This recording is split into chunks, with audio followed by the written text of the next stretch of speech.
You can combine your knowledge of linear equations with your knowledge of inequalities to describe a graph using a system of inequalities. That leads us to problem 2, writing a system of inequalities from a graph. What system of inequalities is represented by the graph below? Well, consider the blue line. It's a solid line. It looks like it has a y-intercept of -1 and a slope of +1, and it's shaded above. Now the orange line has a negative slope. Looks like a slope of -1/2, down 1 and to the right 2 units. A y-intercept of +2, 3, 4, 5, and it's shaded below.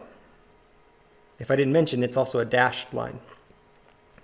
To write a system that is represented by the graph, write an inequality that represents the yellow region and an inequality that represents the blue region.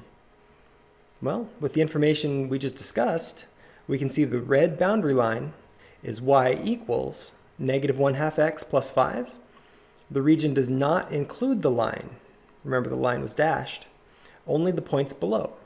So the inequality is y is less than -1/2 x plus 5.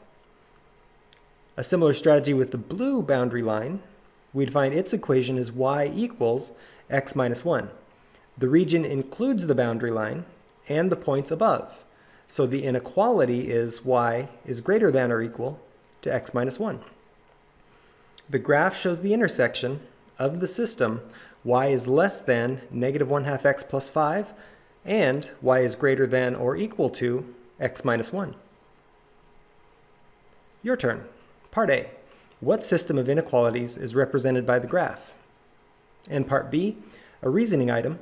In Part A, is the point where the boundary lines intersect a solution of the system? Explain.